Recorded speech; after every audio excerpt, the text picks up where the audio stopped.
Yeah, it's just I think everyone we can see you're emotional. It makes sense. We're losing money. It's bad, but it's the time. It's these times we need to remember in the future. It's the mistakes we make today that we need to remember for the future. Whether that's 2 years, 3 years, 5 years, 10 years, for the rest of our investing journey, is days like this we need to remember. What I've been trying to, again, it's not financial advice at all. I'm not trying to give anyone financial advice. I make that very clear on my videos. I'm not giving you financial advice, but these tips, I think I'm safe enough to say these are fundamental tips about investing. One would be diversification in your portfolio, and I'll give these in specific reasons for today as well.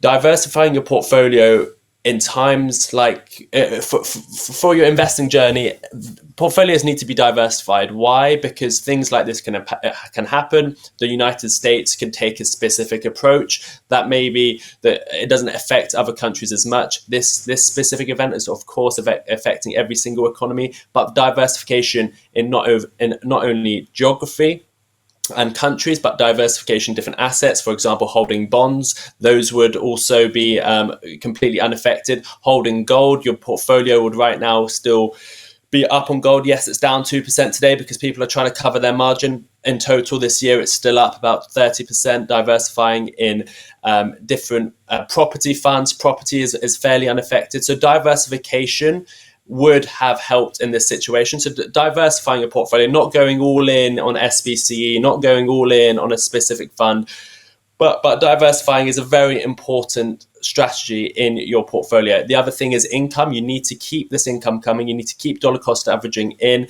If you're just a passive investor, you DCA in whenever, however, every month, every year, every day, whenever, however you want to do it. You buy the dips, and you just have to keep a long-term horizon. You don't want to be dealing with too much margin. Most normal investors don't. You're different, Martyn. You know what you're doing, but most investors, you don't want to be dealing with margin. You just want to be buying early. You just want to be buying as soon as you can and holding for the long term, having that long term vision, not worrying about little dips. This is, if you zoom out, this is a 13% dip.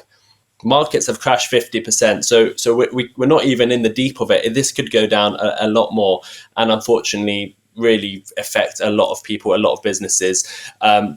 But these things happen. Always having a little bit of cash on the side. I know, Martyn, you have your own specific beliefs, but for most people that are not as educated, you would want to have cash on the side. You want to have an emergency fund to support you in times like this whenever anything can happen. You want to have some emergency funds. You want to also have cash on the side that you want to invest at whenever there are significant dips. You want to focus on the long term of your portfolio.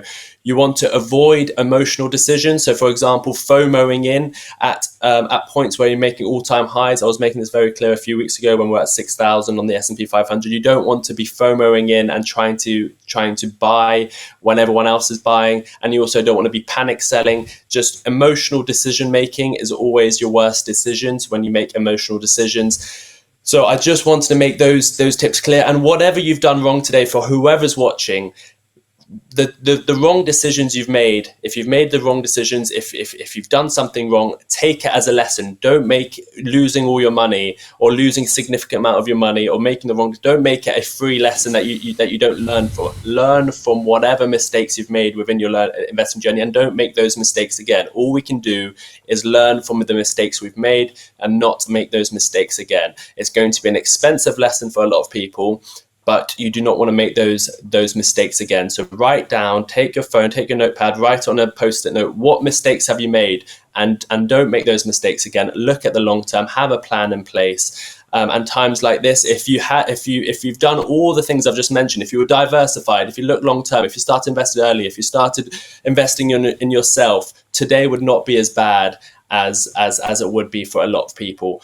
It would still be bad. You would still have to think about all the people that are losing their livelihoods, all the people that are getting margin called, all the people that have lost their companies, all the people that are being bombed in different countries. However, for your own financial journey, it wouldn't be as bad today. And don't take things at face value. We talked about Trump. We talked about tariffs. Uncertainty is one of the worst things in the market. And when you see uncertainty approaching, you have to be cautious about your investments. Don't be worried about selling. Don't make emotional decisions in the moment. But if you see it on the horizon, uncertainty coming, uncertainty, the market doesn't like uncertainty. If you're a long-term investor, it doesn't matter. The uncertainty comes and goes. If you're a short-term investor, if you see uncertainty coming, the markets won't like it.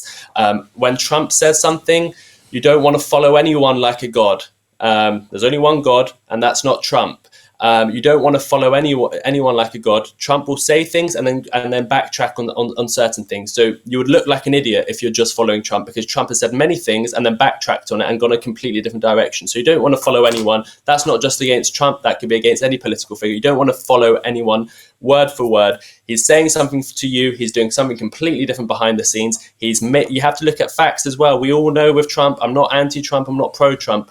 We all know with Trump, he's been fact-checked multiple times, always fact-checked, always telling lies. Whether you like Trump, you don't like Trump, he's always telling lies. You can go fact-check him if you want to do that. Go fact-check him. Look how his formula, what his formula is for these tariffs. I didn't even have to watch it, because I knew that all those numbers on that board, the second I saw that picture, I knew they were fake. I knew, not that they're fake, but that he's fiddled the numbers. That's what they do best. All those numbers, imports, exports, they're not actual tariffs from the United States.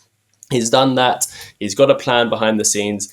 He's doing his plan. He's a clever person, but we know what he's like. We know what he does. We know he makes deals with the devil. We know he bombs people. We know he supports genocide. So he is not an ethical man. He's not going to approach this market ethically. He's not going to go about this in the way other people might, by bringing inflation down slowly, going about it the proper way. He's going to do it in his own way, his own business mindset, the most lethal way about it. It might be amazing for the United States. It might be amazing in 5 years' time. You have all your factories back. It might be the right thing to do. Purely think about it in a business way. America first. It might be amazing. I'm not an economist. I can't tell you, but for sure, the companies are going to start opening in the United States. They're going to have to, with all these tariffs.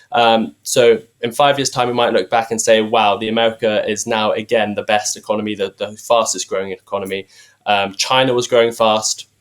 America now might be growing faster. But we just need to remember, if you're looking at this long-term investing, I've said the points I want to make some notes, and always think for yourself.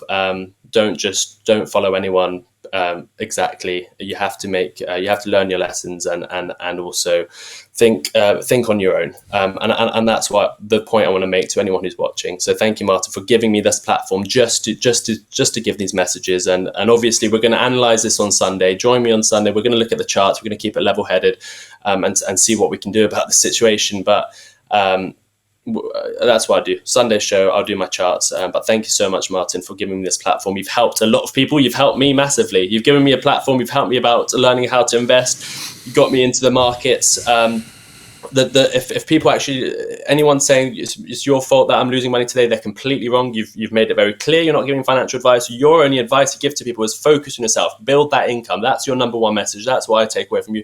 Build your income.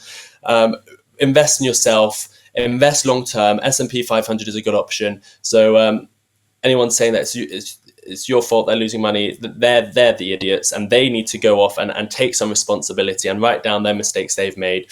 But thank you for the message you give. Thank you for giving me a platform, and I hope we can do more for the people watching.